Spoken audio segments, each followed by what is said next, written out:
Hello, good students. How are you today? Feeling good like you should, right? Welcome back to English online class with Miss Riris.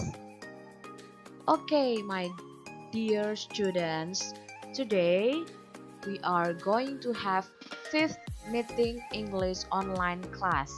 Ini adalah pertemuan kelima kita dan ini adalah pertemuan terakhir untuk pembelajaran sebelum kalian memasuki midterm test atau penilaian tengah semester yang akan mulai diadakan hari Jumat besok. Oke, selamat mempelajari materi hari ini.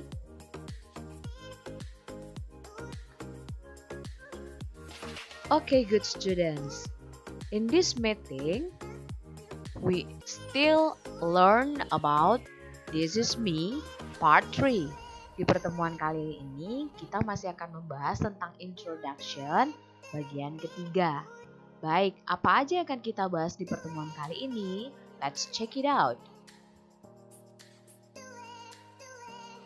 Okay guys, in this chapter, we will learn how to use to be in the sentence. Baik anak-anak, di pertemuan kali ini kita akan bersama-sama belajar menggunakan to be dalam kalimat. Nah, apa itu to be? Let's check it out. Silakan simak penjelasan berikut ini.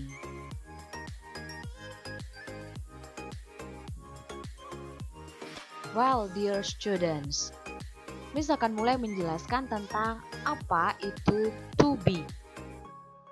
Ya, to be bisa digunakan untuk kalimat yang menggunakan kata sifat atau adjective, kata benda atau noun, dan kata keterangan atau yang biasa kita sebut dengan adverb. Lalu, to be bisa juga diartikan sebagai adalah. Tapi ingat, tidak semua to be dalam kalimat itu berarti adalah. Bisa saja to be di dalam kalimat itu tidak memiliki arti. Kenapa? Karena esensinya to be digunakan sebagai penghubung antara subjek dan predikat dalam kalimat. Atau bisa juga kita sebut sebagai kata bantu. Sehingga to be sebenarnya tidak memiliki arti. Tapi di dalam beberapa kalimat, kata to be bisa diartikan sebagai adalah.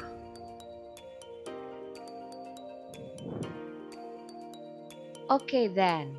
Setelah itu, ada berapa jenis sih to be yang bisa digunakan dalam kalimat bahasa Inggris? Baik, Miss akan menjelaskan.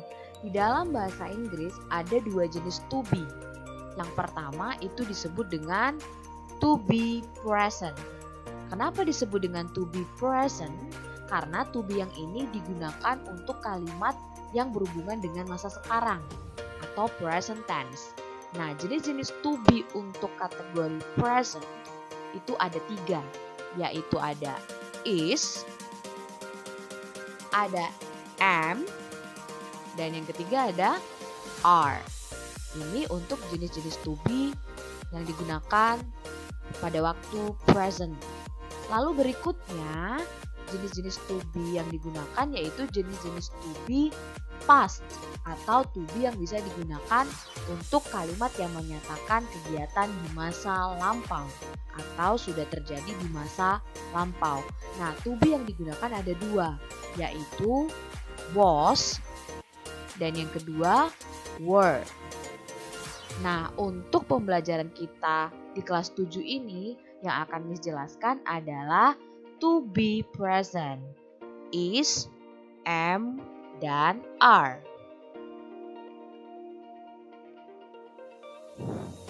Well, good students. Selanjutnya, Miss akan menjelaskan tentang how to use to be in the sentence. Bagaimana penggunaan to be di dalam kalimat. Baik, silakan perhatikan penjelasan berikut ini. Untuk to be is itu digunakan untuk kalimat dengan subjek she, he, dan it. Bisa juga subjeknya berupa nama satu orang, misalnya Ani, Anton, dan lain-lain. Atau bisa juga subjeknya berupa nama seekor hewan atau juga bisa berupa nama sebuah benda. Nah, untuk subjek seperti ini, to be yang bisa digunakan dalam kalimat adalah is. Lalu yang kedua, to be am. Am digunakan hanya untuk kalimat dengan subjek I. Sekali lagi, am digunakan hanya untuk kalimat dengan subjek I. Dan yang ketiga, are digunakan untuk kalimat dengan subjek you, they, we, dan semua subjek berbentuk benda, hewan, atau orang yang berjumlah lebih dari satu. Misalnya, girls, anak-anak perempuan, artinya ada lebih dari satu anak perempuan. Maka jika kita akan menggunakan to be dalam kalimat dengan subjek the girls, maka kita harus menggunakan are. Misalnya lagi bendanya lebih dari satu, contohnya pens, pena. Walaupun pen itu tergolong it, tapi karena dia jumlahnya lebih dari satu dan diberi akhiran s di belakang menjadi pens, maka jika kita akan menggunakan to be dalam kalimatnya, kita harus menggunakan are. Baik anak-anak, sekarang silakan kalian perhatikan contoh berikut ini. Kita akan membuat kalimat dengan menggunakan kata sifat atau adjektif. Kalimatnya, dia cantik. Tentunya dia di sini adalah seorang perempuan, karena kata cantik itu merujuk pada perempuan. Maka terjemahannya ke dalam bahasa Inggris dengan menggunakan to be adalah she is beautiful.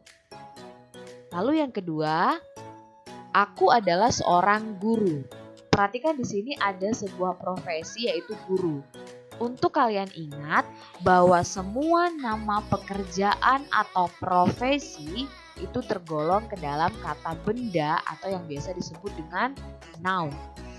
So, kalau kita akan menyebutkan kalimat dengan menggunakan kata benda berbentuk nama profesi, ingat kita harus pakai to be. I am a teacher. Aku adalah seorang guru. Lalu contoh yang ketiga, contoh dengan menggunakan kata keterangan tempat. Adverb of place. Keterangan tempat.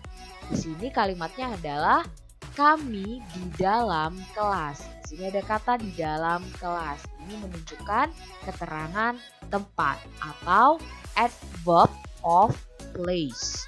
Lalu kalimatnya jika diterjemahkan ke dalam bahasa Inggris menjadi we are in the classroom. Inilah contoh-contoh penggunaan to be dalam kalimat. Dan kalian bisa mengaplikasikan contoh-contoh ini juga ketika kalian memperkenalkan diri kalian. Misalnya kalian menyebutkan ciri-ciri kalian, atau kalian menyebutkan pekerjaan kalian, atau kalian menyebutkan sekarang kalian sedang berada di mana. Dalam perkenalan atau introduction, kita bisa menggunakan to be. Oke, good students. Penjelasan selanjutnya, selain to be digunakan untuk kalimat yang menggunakan kata sifat, kata benda, ataupun kata keterangan, to be juga bisa digunakan untuk kalimat dengan verb ing atau kata kerja yang diberi akhiran ing. Nah, verb ing ini merupakan salah satu rumus dalam kalimat present continuous tense. Apa itu present continuous tense? Present continuous tense adalah kalimat yang digunakan untuk menyatakan sebuah aktivitas yang masih berlangsung atau sedang dilakukan. Ingat, kalau kalimatnya menggunakan to be dan verb ing, itu artinya dia menjelaskan sebuah aktivitas yang sedang dilakukan. Nah, berikut ini adalah contoh kalimat dengan to be plus verb ing. Contoh yang pertama, I am studying English. Aku sedang belajar bahasa Inggris. Contoh kedua, she is cooking. Dia sedang memasak. Dan contoh ketiga, they are playing football. Mereka sedang bermain sepak bola. Inilah contoh penggunaan to be yang dipasangkan dengan kata kerja berakhiran ing yang bertujuan untuk menunjukkan bahwa aktivitas itu sedang dilakukan. Oke, good students. Karena sebentar lagi kalian akan menghadapi PTS dan materi ini akan Miss munculkan di dalam soal PTS, maka Miss akan berikan contoh soal dengan penggunaan to be dalam kalimat. Perhatikan di sini sudah ada perintah complete the sentences using am, is, or are. Lengkapilah kalimat berikut ini dengan menggunakan to be am, is, atau are. Nah, ini contoh soalnya. Kita perhatikan bersama-sama.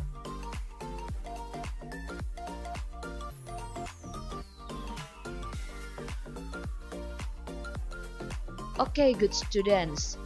I have 5 questions to be accomplished. Ada 5 pertanyaan atau 5 soal melengkapi kalimat tumpang yang akan kita bahas. Soal yang pertama, silakan perhatikan di sini ada kata I, bla bla bla, titik-titik, Indonesian. Indonesian ini adalah kata benda ya. Nah, sekarang untuk mengisi titik-titik ini kita harus menggunakan to be yang mana?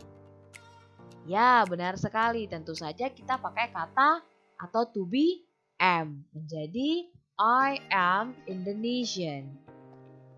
Lalu soal yang kedua. Di sini ada kata my father, bla bla bla, a farmer. A farmer seperti yang sudah dijelaskan tadi bahwa farmer adalah nama profesi, maka ini tergolong kata benda. Lalu to be apa yang tepat untuk mengisi titik-titik di sini? Tentu saja, ya benar sekali, is. Kenapa is? Karena my father di sini tentunya adalah seorang laki-laki dan satu orang. Di sini tidak ada s-nya, jadi itu tidak menyatakan bahwa dia lebih dari satu orang. Lalu yang ketiga, ada kalimat they bla bla bla in the kitchen.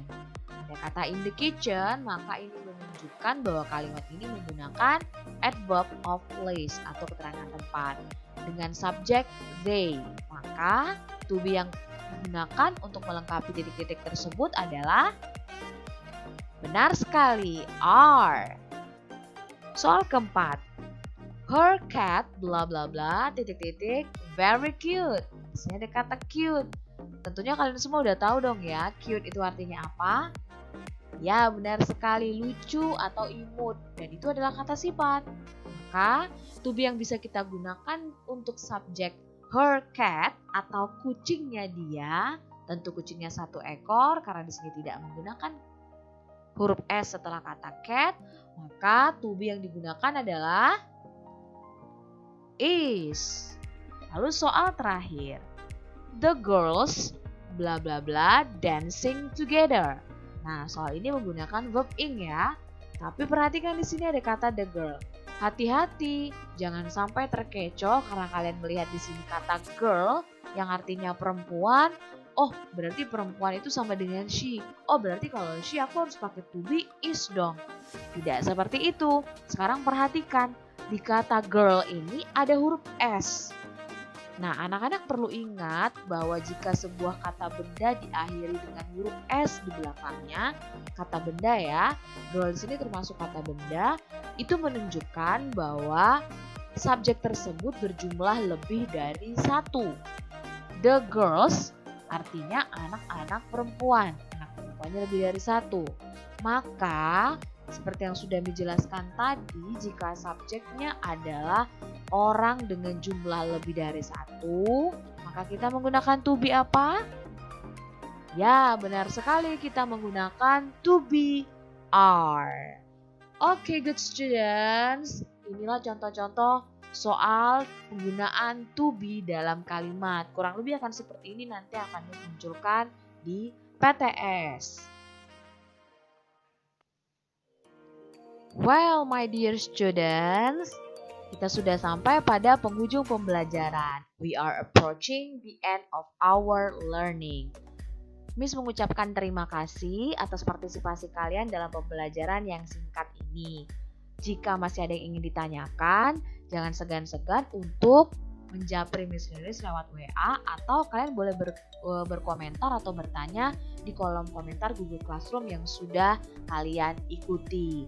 Well, I just want to say thank you very much for your participation. Selamat belajar dari rumah mempersiapkan diri untuk PTS di hari Jumat sampai selesai. So, good luck for your midterm test. Stay safe, stay healthy, stay happy. Good luck, goodbye, and see you. Thank you very much, guys.